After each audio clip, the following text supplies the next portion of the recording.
Hey guys. Today's movie have biggest plot twist at the end that nobody will see. So please kindly subscribe to our channel.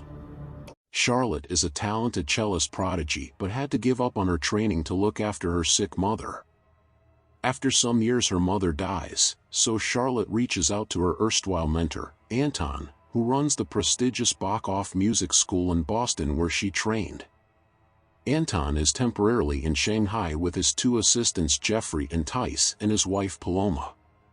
They are delighted to hear from Charlotte after all this time and ask her to come out and join them to assess some young cellists who are auditioning for a position at Anton's school. One of the judges at this audition is Lizzie, who became Anton's star pupil after Charlotte left. Lizzie is still associated with the school and is now famous. When Lizzie and Charlotte meet, they strike up a strong friendship based on their mutual admiration of each other's talent. They become lovers. After the audition, Lizzie has a few days free, so she and Charlotte decide to take a bus trip together before returning from China. They celebrate the evening before and Lizzie wakes up with a dreadful hangover.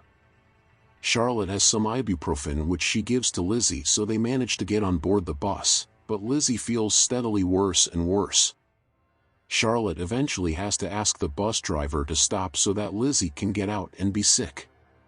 The driver complies reluctantly but is upset at having his schedule disrupted, so next time Lizzie has to throw up she tries to do so out of the bus window, but fails to open it and vomits all over it instead. Lizzie and Charlotte notice to their horror that Lizzie's vomit contains dozens of insects crawling over the window glass.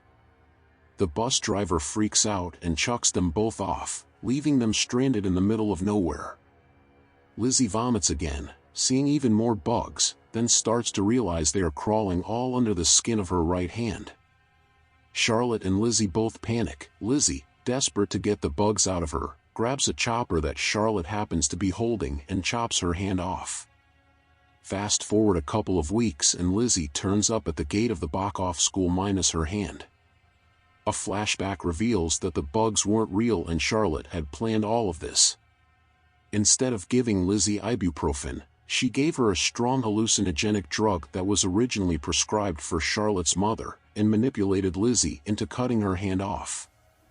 When Lizzie came around, she realized what Charlotte had done and eventually found her way back to Boston. Lizzie tells Anton that Charlotte did all this out of jealousy and begs to be allowed back into the school, but Anton tells her she is no use now, she can't play the cello anymore, and sends her away. Filled with anger, Lizzie tracks Charlotte down to her home in Minneapolis, knocks her out with a taser, then ties her up and takes her back to the Bach in the trunk of her car. Anton is pleased to have Charlotte return to him and questions her to find out why she did what she did to Lizzie. It turns out, through a series of flashbacks, that Charlotte was systematically abused while she was at the school, punished under a brutal regime of rape and torture whenever she failed to achieve musical perfection, suffering severe psychological damage as a result and having to spend time in a mental institution after she left the school and before caring for her dying mother. Charlotte's only purpose was to save Lizzie from the same fate, after recognizing a tattoo of an eighth note on Lizzie's back as a symbol carried by each girl indoctrinated into the sex cult run by Anton, Jeffrey and Tice. Paloma was fully complicit in all of this. Anton is enraged and tells Charlotte she has one chance to go free, to play a difficult musical piece to perfection in front of his new pupil from Shanghai, whom he will punish if she makes a mistake. Charlotte tries her best, but makes a single error which Anton reacts to by sending his new pupil to bed and telling Lizzie, Jeffrey and Tice to do whatever they like to Charlotte and come get him when she stops struggling.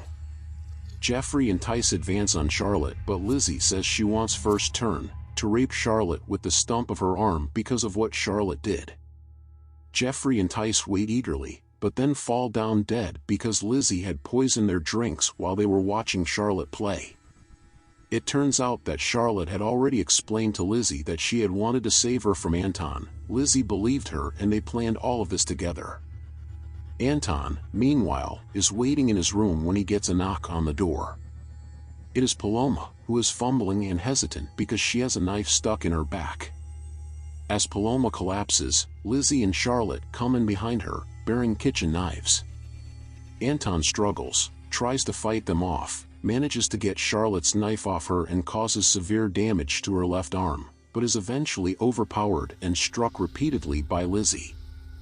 The film ends with Charlotte and Lizzie doing an impromptu concert on the cello. Lizzie is doing the fingering with her left hand and Charlotte is doing the bowing with her right. Their audience of one is Anton, who sits in a chair with his arms and legs amputated and his eyes and mouth sewn shut, listening to the girls play before the movie. Today's movie is not suitable for everyone, so big viewer discretion advised.